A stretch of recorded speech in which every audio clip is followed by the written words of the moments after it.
To move or not to move, that is the dilemma. This great play would have me stride to the outer reaches of this famous stage in pursuit of my noble art, and yet the audience shall hear my amplified voice as if 'twere rooted to the same spot. Damn thee, cruel sound reinforcement! Thou seekst to flatter me with thy strength and power, yet thou confuses my audience with your stubborn refusal to follow in my footsteps. Wait, what news from Norwegian theatre sound specialists TTA doth come?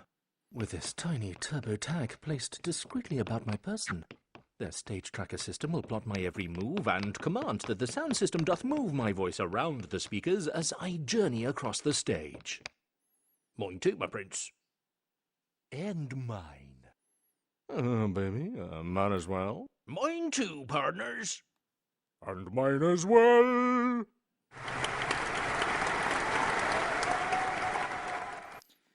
이 영상은 한 10년 전쯤 나왔던 영상인데 지금 찾아보니까 없더라고요, 유튜브에. 네, 그 사이에.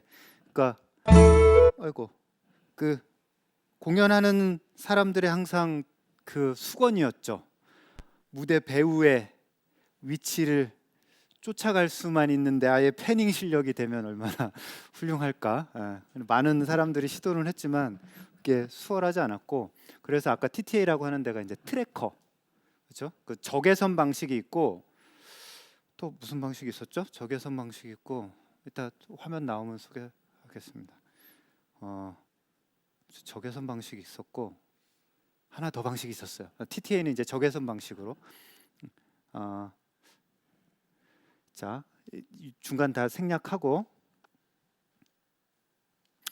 우리가 패닝, 이 위치감을 표현할 때는 시간이 빨리 해야 되겠네요. 위치감을 표현할 때는 두 개의 스피커의 볼륨의 차이, 또 하나는 거리 차이. 한쪽 아까 얘기했잖아요. 먼저 들리는 게 있고 나중에 들리는 게 있고, 크게 들리고 작게 들리고 얘기했죠. 그리고 또 하나는 오른쪽에 있으면 얘는 고역이 또렷이 들리죠. 근데 왼쪽은 고역이 가려서 둔하게 들리잖아요. 그러니까 우리가 패닝을 하지만 이거는 똑같은 컨텐츠의 볼륨만 패닝을 하는 거지 이 음색을 조절하면서 패닝을 하진 않죠. 그렇죠? 그리고 그러면서 이게 돌아오면서 회절 때문에 나타나는 그 페이즈까지 결합된 무슨 패닝 시스템이 있더라.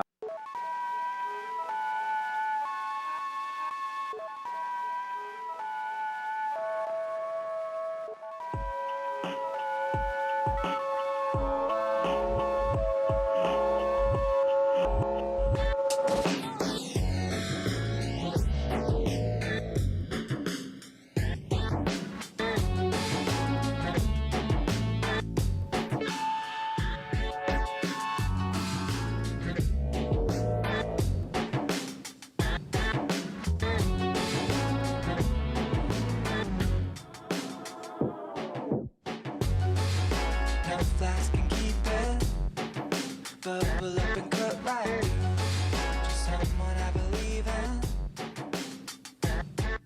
You heat me like a filament. LR이 바뀌었어요? You burn me and I'm smoking. I just wanted you to watch me dissolve slowly in a groove of your love. I don't even know how the chemistry works when you're inside, kicking in the dirt, kicking in the sand, and stirring up trouble. Can't find an exit. 잠시만. 유튜브 난리 났네. 자, 그럴 수 있지. 이렇게.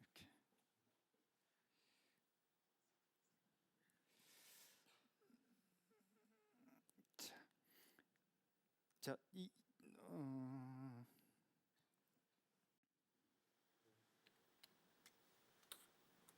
자, 이런 형태로 패닝이 이루어지는데 기존에 우리는 패닝을 볼륨 패닝만 한 거죠. 그렇죠? 볼륨 패닝도 뭐 패닝 로우에 따라서 3dB, 뭐 6dB 이런 패닝 로우들이 있는데 이거는 우리가 스피커를 붙여서 할 때는 6dB가 커지고 스피커를 띄어서 할 때는 3dB가 커지는 그런 원리를 이용해서 우리가 LR 패닝은 스피커가 떨어져 있잖아요. 그래서 컨스턴트 파워 방식을 이용해서 그 센터에 놨을 때 3dB가 줄고 왼쪽으로 옮겼을 때 0dB가 되고 하는 그런 패닝 로우를 기본적으로 사용을 한다라는 거고 넘어갈게요. 자, 이제 오늘 기억해야 될 한 가지 패닝 방법에는 볼륨 진폭 패닝이 있어요. 그러니까 볼륨의 크기로 우리가 레프트 라이트 패닝 할 때 볼륨의 패닝을 하는 거고 그 볼륨의 패닝의 방법 중에 스피커와 스피커 사이에 같은 값이 나왔을 때는 팬텀 센터가 형성되잖아요. 그러면서 정의감이 스피커 사이에 놓이게 되는 거고 그래서 이 앰플리튜드 패닝 방법을 사용하게 된다라고 하시면 될 것 같고 근데 여하튼 우리가 LR의 판단을 할 때 저음 같은 경우는 왼쪽 귀나 오른쪽 귀나 큰 차이가 없이 들리잖아요. 하지만 고음은 왼쪽에서 왼쪽은 더 또렷하게 들리고 이쪽은 반대는 좀 더디게 들리는 그런 것들까지는 그 표현을 하지 못하더라라는 것들이 있고 그리고 요 패닝 기법의 특징은 스피커에 오브젝트가 있을 때는 너무 도드라지는 거예요. 그러니까 실제로 우리가 이머시브 구현을 한 다음에 그런 형태로 이 앰플리튜드 베이스에 패닝을 하게 되면 스피커에 오브젝트가 딱 있을 땐 소리가 도드라지다가 스피커와 스피커 사이에 오브젝트가 가면 두 개의 스피커가 합성이 돼서 그 위치를 표현하기 때문에 소리가 무뎌지게 되는 거죠. 그러니까 약간의 그 차이가 발생하더라라는 거고 자, 3개가 되면 이게 3D가 되면 3개의 스피커를 벡터 합성을 통해서 표현을 하더라라는 게 앰플리튜드 벡터 베이스 앰플리튜드 패닝 해가서 VBAP라고 하는 게 사용을 하거든요. 자, 스프레드까지 설명을 하고 자 이렇게 하다 보면 아까 설명했듯이 소리가 이렇게 움직이면 또렷했다가 팬텀 센터가 발생했다가 또렷했다 팬텀 센터 또렷했다 이렇게 소리가 움직일 거잖아요. 그렇죠? 그러면 소리가 뭔가 자연스럽지 못하는 현상이 벌어지죠. 그렇죠? 그러니까 여기 있을 때는 요 스피커 소리만 나다가 요로 넘어가면 2개의 스피커에서 소리가 나요. 그러다 요로 넘어가면 하나의 스피커 소리만 나는데 오브젝트를 여기다 탁 놨을 때 이 양쪽에 있는 스피커에서도 거들어 주는 거죠. 그렇게 거들어 줬을 때 소리가 좀 더 자연스럽게 움직일 수 있게 표현하는 현상을 이제 이따가 스팻 이거 설명하실 때 다 그 부분들도 나올 겁니다. 그게 바로 이제 스프레딩 한다고 그래요. 스프레딩. 흩뿌려 주는 거죠, 소리를. 이걸 한번 시간 안에 한번 해보도록 하겠습니다. 자, 여기에서 제가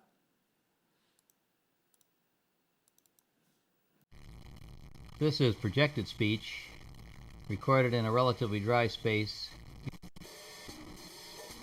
잡음이 좀 나긴 하는데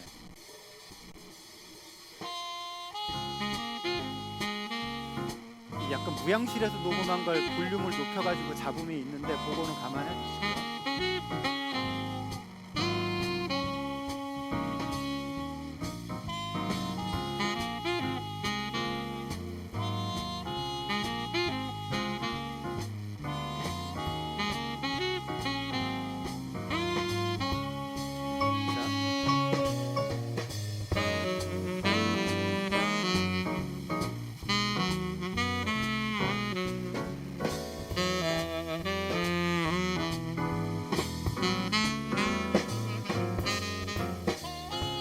이런 움직임이 있어요.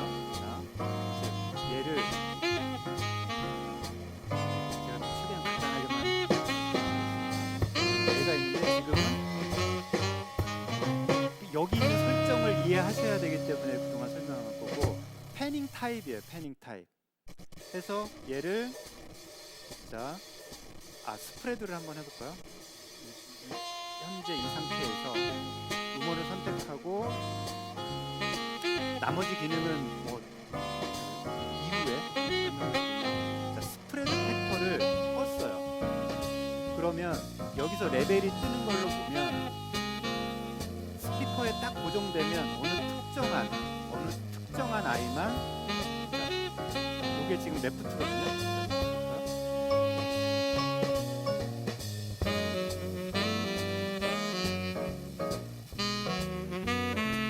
그렇죠?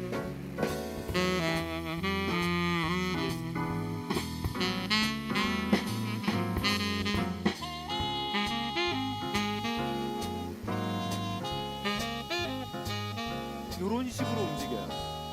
그렇죠? 우리가 두 스피커 사이에 LR 패닝 하듯이 넘겨서 패닝이 됩니다. 자, 얘를 이제 스프레딩을 한번 해볼게요.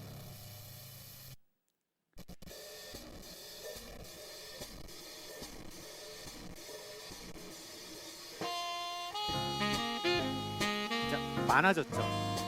그래서 이런 식으로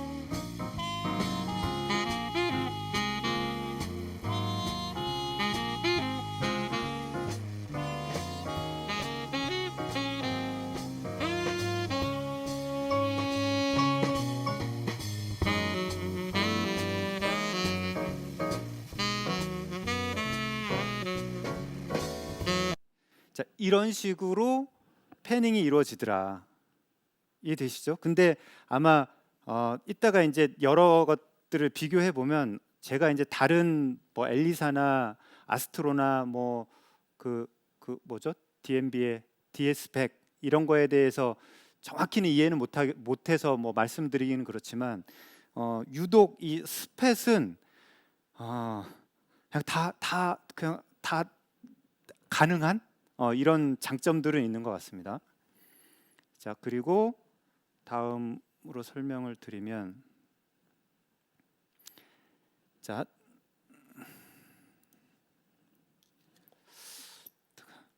이런 패닝 방법이 있고 또 하나의 이제 가장 큰 특징은 WFS라고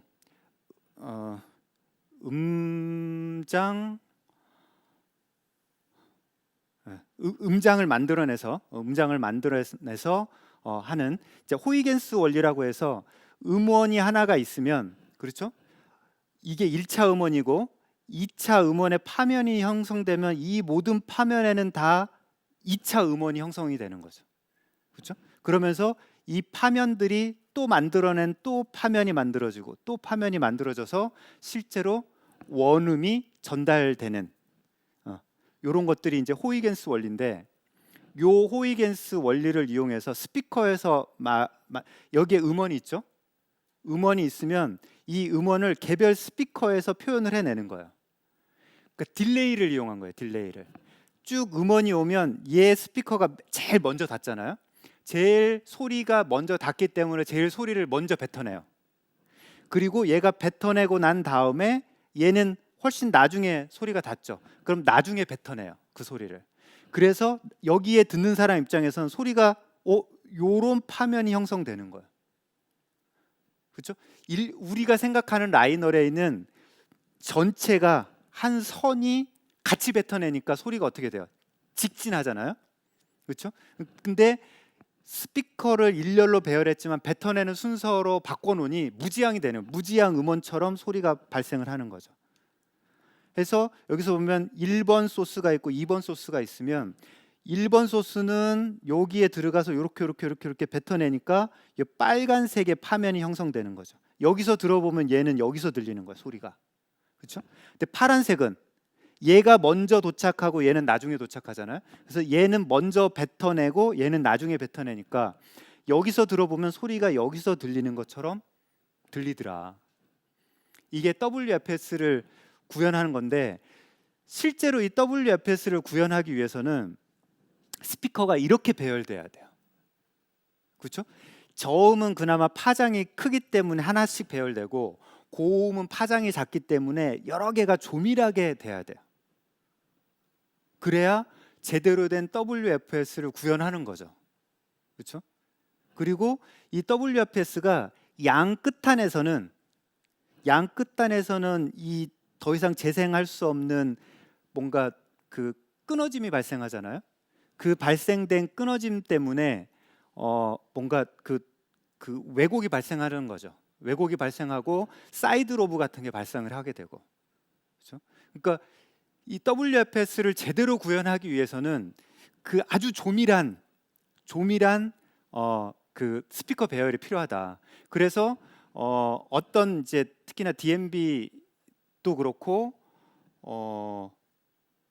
이따가 설명을 드리겠지만, 그러니까 WFS 구현이라고 표현하지 않고 딜레이 기반이라고 표현해요. 딜레이 기반.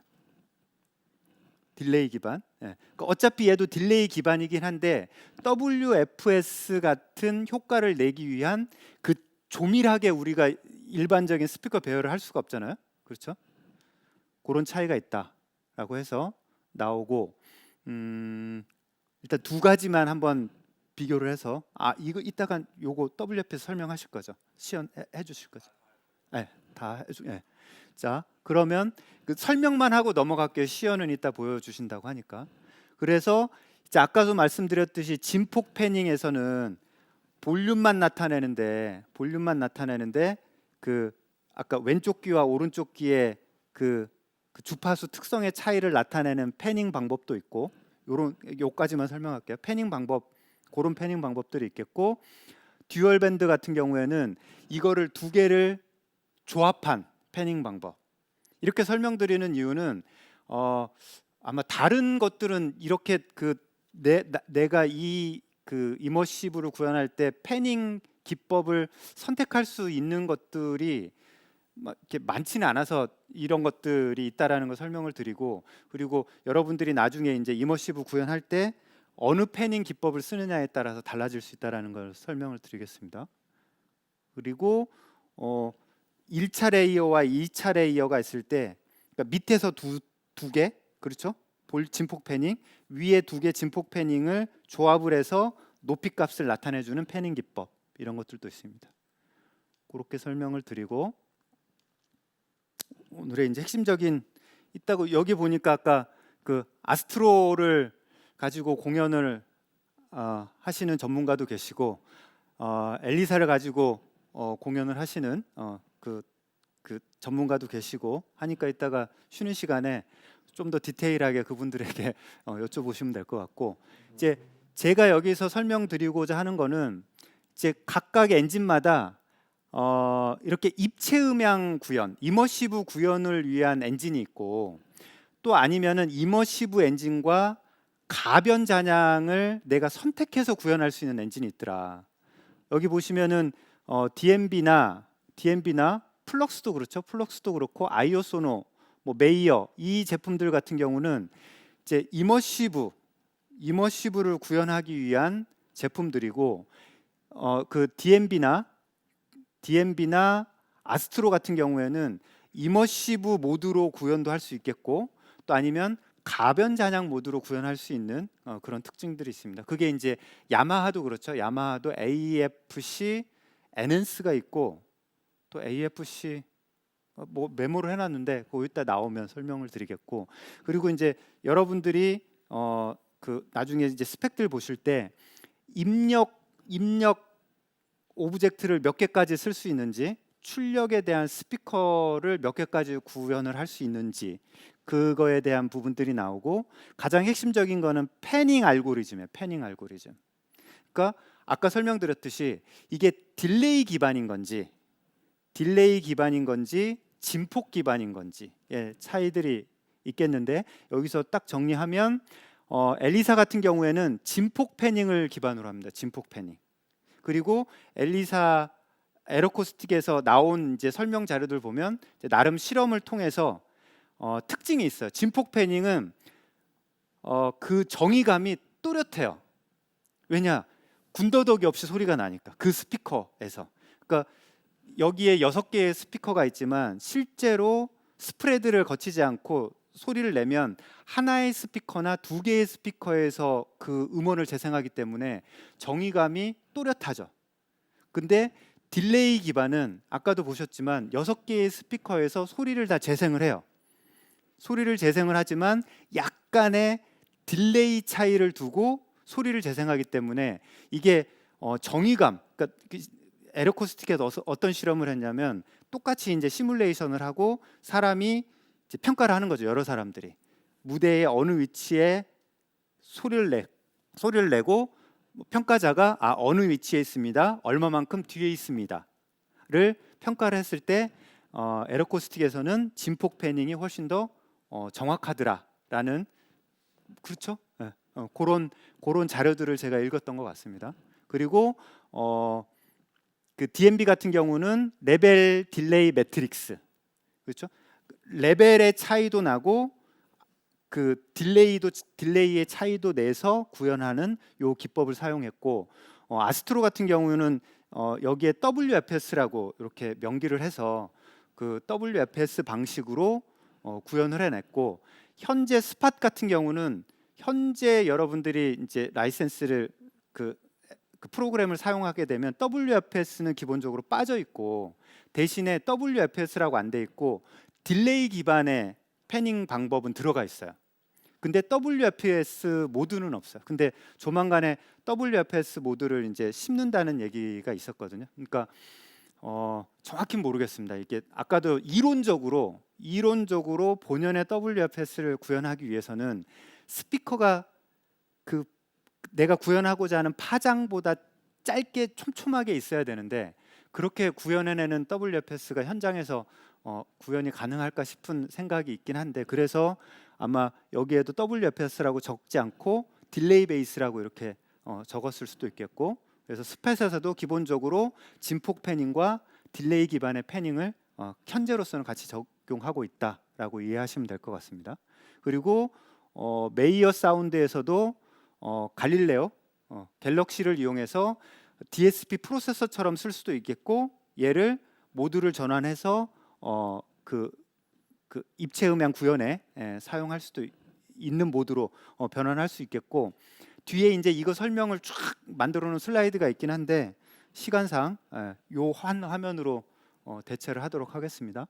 그리고 특이하게 메이어 사운드는 컴퓨터 PC를 이용해서 제어하는 게 아니라 아이패드를 이용해서 제어를 하겠고, 아이패드 얘가 최대 32 채널까지 오브젝트를 만들어낼 수 있거든요. 그래서 한 아이패드 화면에 8개씩 보여지는데 그 8개를 아이패드 4개를 붙이면 32개의 오브젝트가 한 화면에 이렇게 펼쳐져서 보일 수 있는 그런 장점들도 있겠습니다. 다 얘네 다 하드웨어가 있어야만 구동이 되죠. 그렇죠? 유일하게 스팻은 하드웨어가 없이 소프트웨어만으로 구동이 되겠고, 그리고 여러분들에게 반가운 소식일 수도 있겠지만 있죠? 아마 반가운 소식일 텐데, 이제 엘리사 같은 경우에는 엘리사가 있겠고, 엘리사로 끝나나요? 엘리사 뭐 뒤에 뭐가 더 붙지 않나요? 스튜디오 말고 그냥 엘리사와 엘리사 스튜디오라고 있을까요? 아, 그래요? 네. 제가 조사한 게 최근 조사 내용이었나 봅니다.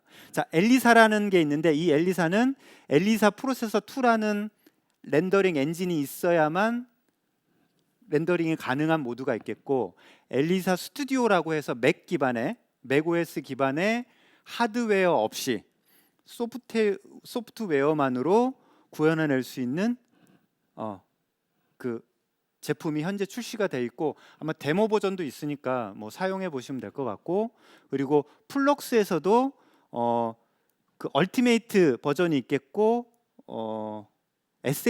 에센셜이라고 인풋과 아웃풋의 숫자에 제한이 있는 에센셜 버전도 한 달짜리 데모를 쓸 수가 있거든요. 그래서 이제 오늘 배웠던 요런 내용들을 기반으로 해서 소프트웨어를 사용을 해보시면 앰비소닉, 뭐 채널 기반, 애트모스, 뭐 메타데이터, 뭐 이런 것들을 그 배경으로 해서 또 패닝 기법, 진폭 패닝이 있고 딜레이 기반의 패닝이 있겠고, 그리고 패닝을 그 진폭만 사용하지 않고 그 주파수 특성까지 변환해서 패닝을 하는 그런 방법들도 있겠고, 그렇죠? 그리고 패닝을 스프레드라고 해서 한 스피커에서만 소리가 나지 않고 그 옆에 있는 스피커들이 같이 소리가 나게 해서 그 움직임을 훨씬 더 자연스럽게 구현하는 패닝 방법들이 있더라로까지 이해하시면 될 것 같습니다. 뒤에 이제 이런 것들을 어차피 오브젝트가 움직이게 하기 위해서는 트래킹이 필요하거든요.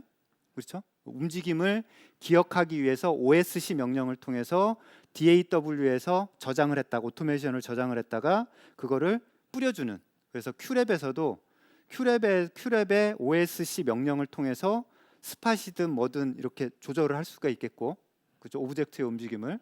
그리고 야마하 콘솔이든 디지코 콘솔이든 아비드 콘솔이든 또 그 SSL 콘솔이든 이 콘솔하고 이머시브 엔진들 간의 그 OSC 명령을 이용해서 OSC 명령하고 RTT, RPM이라는 트래킹 명령어가 있나 봐요. 그래서 그 트래킹 명령어를 가지고 라이브 콘솔에서 렌더링 엔진을 실시간으로 그 오브젝트의 움직임을 제어할 수 있는 이런 기능들이 있다라는 것들을 좀 이해하시면 될 것 같고, 준비한 각 회사에서 나왔던 준비한 자료들이 많이 있는데 다음 기회에 이건 소개하도록 하겠습니다. 해서 이건 이제 딜레이 기반인데 그 오브젝트의 움직임에 따라서 리스너에게 얼마만큼 그 크기와 딜레이 값을 가지고 움직임을 나타내는 것들을 요 방법. 예전에 아마 그 우리 뭐였죠? 타임엑스의 패닝 기법이 이 패닝 기법이었던 걸로 알고 있습니다. 해서 여러 가지 자료를 준비했으나 시간 안배를 잘 못한 관계로 이렇게 설명을 드리겠고, 스팻에 대해서는 이따 쉬는 시간 이후에 아마 스팻에 대해서 좀 더 깊이 있게 자세하게 설명을 드릴 것 같고, 아까 패닝 알고리즘에 대한 뭐 설명과 시연, 그리고 이 스팻 이 이머시브 시스템을 어떻게 구성하고 이렇게 어떤 워크플로우로 우리가 사용할 수 있는지에 대한 디테일들은 10분 쉬셨다가 시작하도록 하겠습니다.